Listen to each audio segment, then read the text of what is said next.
Bismillahirrahmanirrahim. Assalamualaikum warahmatullahi wabarakatuh. Selamat pagi. Perkenalkan, saya Dr. Yendari. Nah, di sini saya akan menyampaikan perkuliahan tentang teori peluang, di mana nanti saya akan memberikan materi pada modul 1 tentang aksioma peluang, dan nanti modul 2 dilanjutkan oleh Bapak Rai Tamtama MSI. Nah, sebelum masuk ke perkuliahan, saya memberikan tips dulu. Jadi setiap mahasiswa baru yang baru saya ajar, dan kebetulan semester 3 ini saya baru mengajar, nah saya selalu memberikan tips dulu sebagai motivasi saja ya. Jadi Anda semua pasti ingin mendapatkan suatu nilai yang baik dari suatu mata kuliah. Biasanya kalau motivasinya untuk mencari ilmu, itu nanti nilai pasti akan mengikuti. Ya, pastilah semuanya ingin dapat nilai yang bagus. Nah, untuk mendapatkan nilai yang bagus tersebut, ada suatu tips dari saya. Jadi tipsnya seperti ini. Jika Anda ingin mendapatkan nilai yang baik, langkah pertama adalah sukai dulu pengajarnya. Nah, jika Anda menyukai pengajarnya, walaupun materinya sulit, minta ampun ya. Tapi kalau sudah menyukai pengajarnya, biasanya materi itu akan mudah diterima. Tapi jika sudah awal-awal sudah tidak menyukai pengajarnya, maka materi yang akan Anda terima juga susah masuknya. Ya, itu sudah saya buktikan. Jadi dulu waktu saya S1 saya seperti itu. Jadi kalau dengan menyukai pengajarnya, menyukainya dalam arti bukan menyukainya harus anak muda sekarang harus pacaran, bukan seperti itu. Maksudnya menyukai cara mengajar atau apa seperti itu, nanti materi yang diterima juga akan mudah ya. Itu tips yang pertama. Nanti tips yang berikutnya saya sampaikan pada pertemuan berikutnya lagi. Oke. Nah, untuk materi pertama ini saya akan mencoba menjelaskan tentang aksioma peluang. Namun, sebelum ke aksioma peluang, kita beri ilustrasi dulu tentang definisi peluang. Nah, kalian mungkin sudah pernah melakukan percobaan ya. Nah, salah satunya ini percobaan melantunkan suatu uang logam sekali. Jadi dilantunkan uang logam satu kali. Nah, hasilnya mungkin M berupa muka atau B belakang. Misalkan E kejadian atau event mendapatkan M. Jadi E itu kejadian mendapatkan muka dalam suatu lantunan uang logam. Nah, permasalahannya bagaimana menentukan peluang E tersebut. Nah, sebelumnya waktu pertemuan pertama, saya meminta kalian untuk memberikan suatu alasan kenapa perlu belajar teori peluang. Jadi ada beberapa macam alasan, saya baca satu-satu. Ada yang karena teori peluang merupakan mata kuliah wajib. Bolehlah ya. Kalau alasan seperti itu mah terlalu kaku alasannya ya.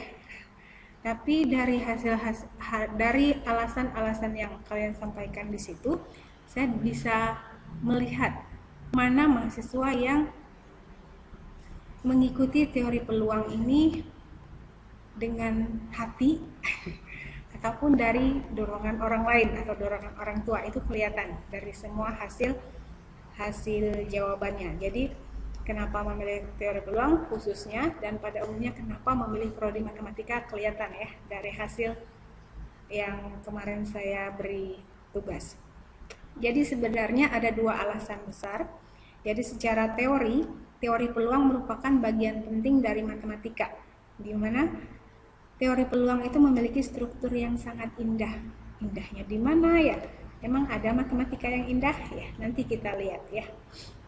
Nah, namun untuk mempelajari teori peluang ini harus tahu dulu tentang himpunan.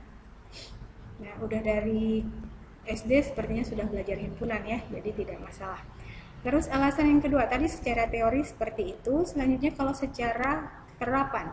Kalau secara terapan, teori peluang itu digunakan dalam bidang yang amat luas, mencakup semua bidang ilmu pengetahuan.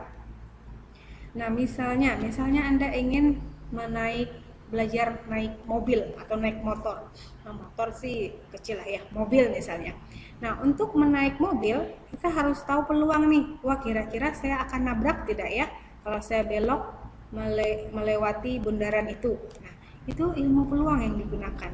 Nah, biasanya kalau bidang kehidupan sehari-hari itu dapat dimodelkan. Nah, modelnya biasanya berupa pemodelan matematika. Kalau semester 3 belum belajar pemodelan matematika ya. Nanti semester 5 atau 4 nanti ada pemodelan matematika. Nah, pemodelan matematika ini ada dua. Ada pemodelan secara deterministik, model deterministik, dan ada model stokastik. Kalau model deterministik itu model yang tidak bergantung pada waktu. Contohnya, kalian sudah belajar fisika dasar. Fisika dasar itu ada rumus S sama dengan V kali T. Jarak ditentukan oleh perkalian kecepatan dengan waktu. Katanya tidak bergantung waktu, namun waktunya di situ tetap. Ya. Nah, itu salah satu contoh model deterministik. Nah, kalau model stokastik itu ada unsur ketidakpastian. Jadi berupa bergantung pada waktu yang bergerak. Waktunya tidak satu waktu, tidak tetap. Waktunya berubah-ubah. Nah, biasanya hasil yang diperoleh datanya berupa data yang acak atau random. Nah, itu model stokastik. Nah, untuk mempelajari model stokastik itu, maka diperlukanlah teori peluang. Oke. Nah, sekarang ke definisi peluang. Jadi peluang di sini ada dua, sebenarnya ada tiga. Namun yang ketiga nanti kita udah masuk ke aksiomanya. Aksiomanya itu nanti masuk ke teori ukuran, terlalu analitis nanti. Kita masih pengantar teori peluang di sini. Nah, yang pertama frekuensi nisbi atau empiris. Di sini misalkan dilakukan sebanyak n kali percobaan. Dan misalkan NE menyatakan banyaknya E terjadi berapa kali. Ya. Jadi peluangnya didefinisikan dengan limit dari NE itu adalah banyaknya kali E terjadi per N. N-nya itu banyaknya percobaan. Dengan N-nya menuju tak hingga. Wah, sudah ketemu limit ya. Waktu kalkulus, dulu mata kuliah kalkulus semester 1 ada belajar limit. Nah, untuk mempelajari limit, untuk memperoleh peluang menggunakan definisi limit di sini, akan diperoleh suatu hasil peluang yang berbeda-beda karena limit pendekatan. Jadi satu orang akan hasilnya beda dengan orang yang lain kalau menggunakan definisi frekuensi nisbi atau empiris ini. Maka terus muncul ada pendekatan aksiomatis modern. Nah, ini biasa digunakan pada awal-awal teori peluang. Jadi peluang itu merupakan perbandingan dari banyaknya hasil pada kejadian E dibandingkan dengan banyaknya ruang sampel. Jadi ruang sampel itu banyaknya semua kemungkinan dari suatu percobaan.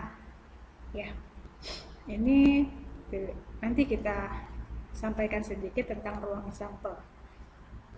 Nah, PE atau peluang E di sini batasnya itu dari 0 sampai 1.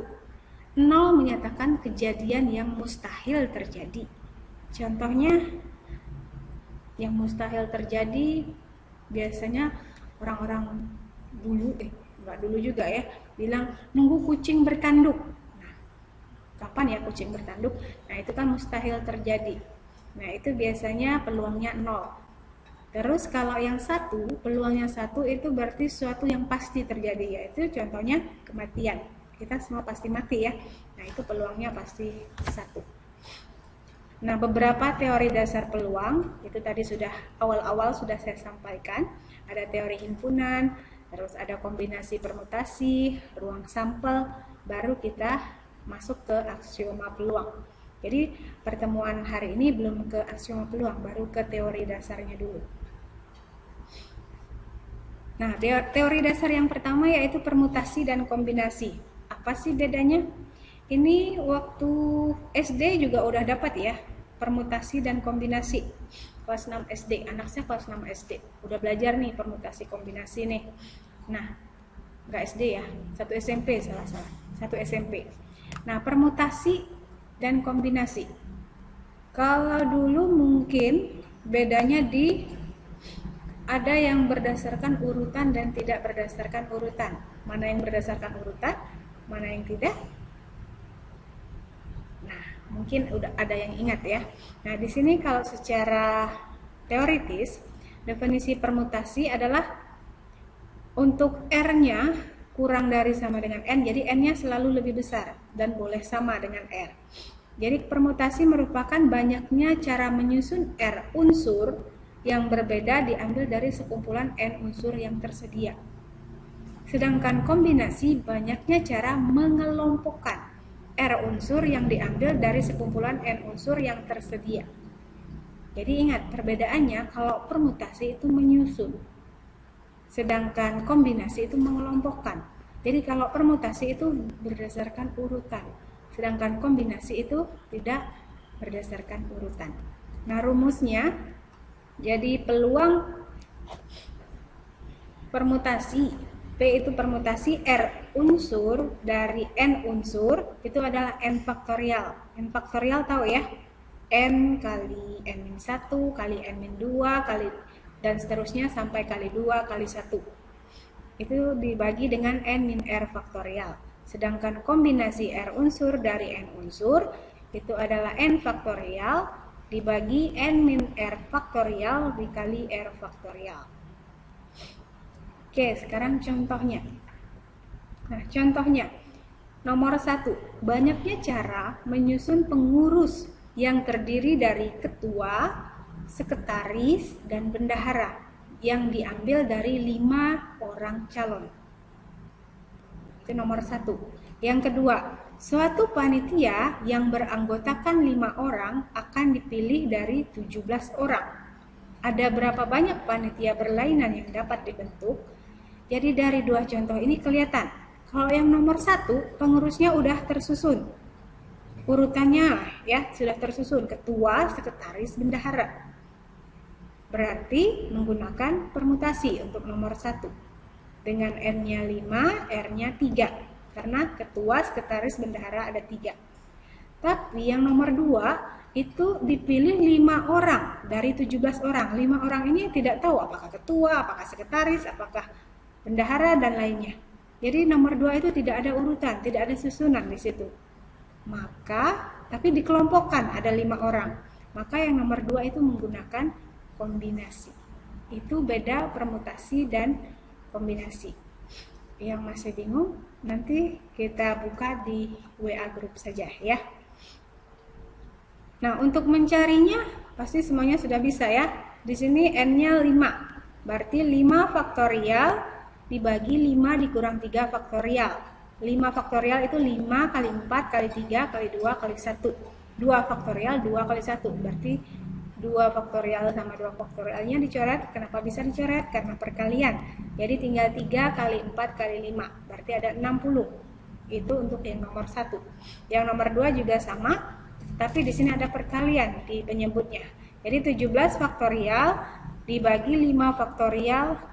5 faktorial itu 17 dikurang 12 faktorial dikali 12 faktorial. 5 faktorial.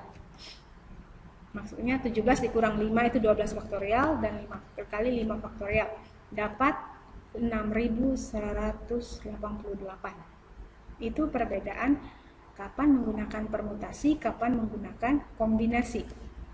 Nah, untuk permutasi, kalau yang tadi permutasinya dari satu unsur ya, yang hanya satu unsur. Tapi kalau ada N unsur yang berbeda, maka rumusnya N faktorial. Terus kalau permutasinya dari unsur-unsur yang sama, maka ditulis seperti ini. Jadi N faktorial per I1, I2 dikali IK faktorial. Seperti apa ya? Kita lihat contohnya. Contohnya nanti ya. Yang selanjutnya permutasi siklis. Kalau tadi permutasi dari unsur yang berbeda dan unsur-unsur yang sama. Kalau selanjutnya ada permutasi siklis. Nah, permutasi siklis ini biasanya yang menyusun dengan unsur secara melingkar atau menurut arah putaran. Misalnya tempat duduk biasanya, urutan tempat duduk. Itu rumus yang digunakan adalah n-1 faktorial, karena dia melingkar ada satu yang tidak terhitung. Kalau tadi n unsur n faktorial. Nah, contohnya. Nah, ini banyaknya bilangan yang terdiri dari 3 angka yang dibentuk dari angka-angka 3, 4, 5, 6, 7, 8. Di mana setiap angka hanya boleh digunakan satu kali. Nah, yang akan mau disusun 3 angka dibentuk dari 3, 4, 5, 6, 7, 8. Dan angka hanya boleh satu kali. Kalau dulu ada rumus cepatnya, berarti dibuat 3 kotak. 3 kotak. Terus kotak yang pertama, ini ada berapa angka? Ada 1, 2, 3, 4, 5, 6. Berarti kotak pertama ada 6. Terus hanya boleh satu kali, selanjutnya sisa 5. Terus satu kali, selanjutnya sisa 4. Jadi 6 kali 5 kali 4. Seperti itu ya. Gitu dulu rumus cepatnya seperti itu. Nah, itu sebenarnya menggunakan permutasi. Jadi diperoleh sama 6 kali 5 kali 4, yaitu 120 cara. Contoh berikutnya. Nah, dari kartu angka 4, 5, 6, 7, 8 dibuat terdiri dari 3 angka yang berbeda. Banyaknya bilangan tersebut yang kurang dari 600. Nah, sama caranya. Kalau dulu menggunakan kotak, ada 3 kotak. Yang pertama, bilangan tersebut kurang dari 60. Nah, di sini kurang dari 600, berarti harus 500-an. Berarti yang bisa hanya 4 dan 5. Berarti 2 ya. Terus selanjutnya dikali selanjutnya bebas, berarti kalau 2 berarti 1, 2, 3, 4, 5 sudah diambil 1, berarti tinggal 4. Terus dikali lagi tinggal 3. Benar nggak? Kita lihat penyelesaiannya.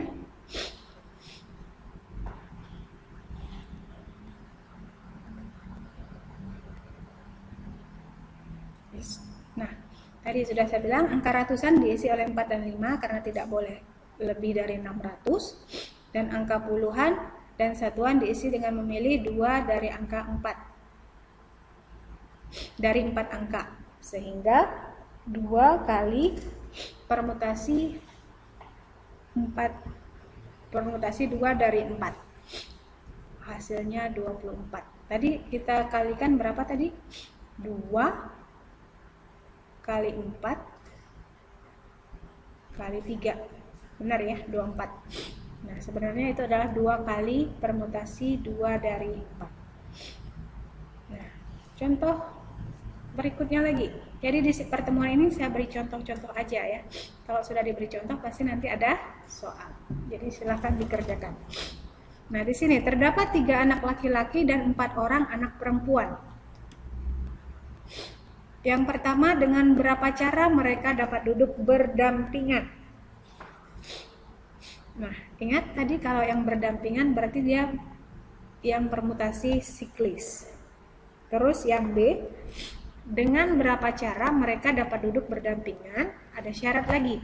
Jika anak laki-laki dan perempuan masing-masing mengelompok dan sehingga hanya sepasang anak laki-laki dan perempuan yang berdampingan. Nah, kalau soalnya seperti ini, penyelesaiannya yang pertama, banyaknya cara mereka agar dapat duduk berdampingan dapat dicari menggunakan permutasi.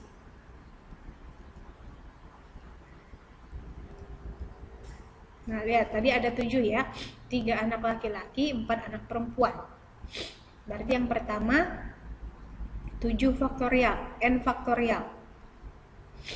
Terus kalau yang kedua itu menyusun caranya 3 anak perempuan agar anak laki-laki perempuan saling mengelompok. Kalau di sini ada syarat mengelompok, maka bagaimana kok bisa dapat permutasi 22 kali permutasi 33 kali permutasi 44?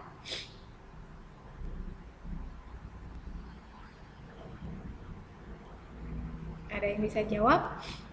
Nah, maka diperolehlah 288. Nanti yang tidak paham silahkan bertanya di WA group. Terus contoh yang berikutnya, contoh 5. Satu set lampu hias mempunyai 9 buah soket. Soket itu apa ya? Soket itu tempat untuk menaruh lampu ya, untuk bola lampu. Jika kita mempunyai 3 bola lampu merah, 4 warna kuning, 2 warna biru.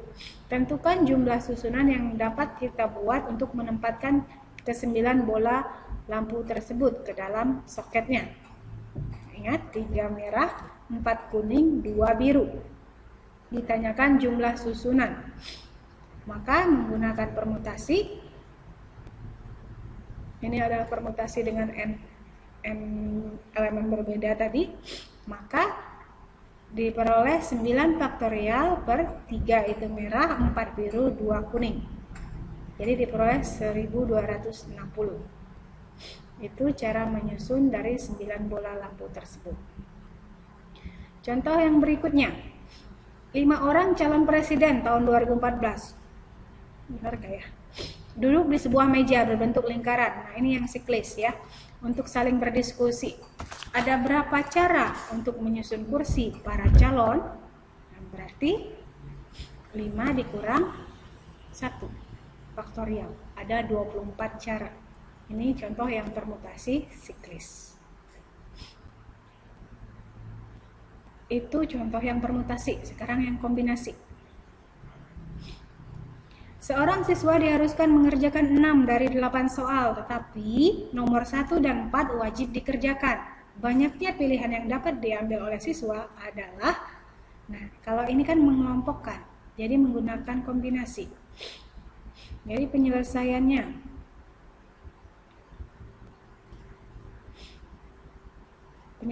mengerjakan 6 dari 8 soal, tetapi nomor 1 dan 4 wajib dikerjakan, berarti tinggal 2 soal yang dipilih. Dari soal 5 sampai 8. Maka R-nya 2, N-nya 4, 5, 6, 7, 8. Maka kombinasi 2 dari 4. Yaitu 4 faktorial per 2 faktorial kali 2 faktorial, hasilnya 6. 6 pilihan saja. Itu contoh yang kombinasi. Contoh lain lagi tentang kombinasi. Dari sebuah kantong berisi 10 bola merah dan 8 bola putih, akan diambil 6 bola sekaligus secara acak. Banyaknya cara mengambil 4 bola merah dan 2 bola putih adalah, nah ini juga tidak ada aturan penyusunan. Jadi harus bedakan kapan menggunakan permutasi, kapan menggunakan kombinasi. Nah kalau soalnya seperti ini menggunakan kombinasi.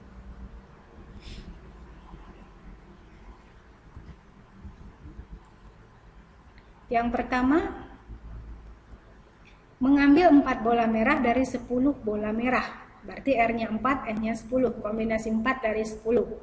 210. Yang kedua, mengambil 2 bola putih dari 8 bola putih.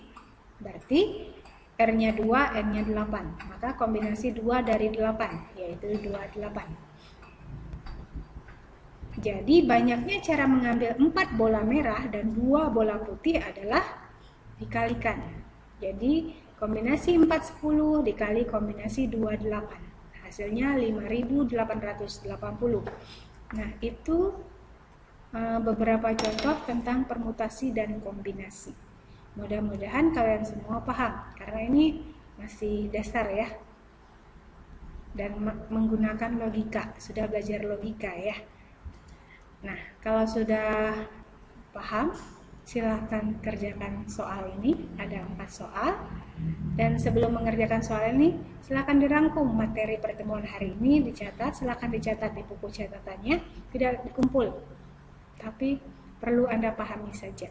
Ya, yang belum paham silahkan didiskusikan ke WA group, dan kita akan ketemu lagi kepada minggu depan.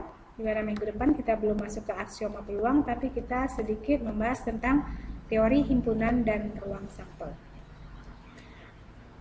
Sekian pertemuan pada hari ini, semoga bermanfaat. Saya akhiri dengan ucapan Assalamualaikum warahmatullahi wabarakatuh dan selamat siang.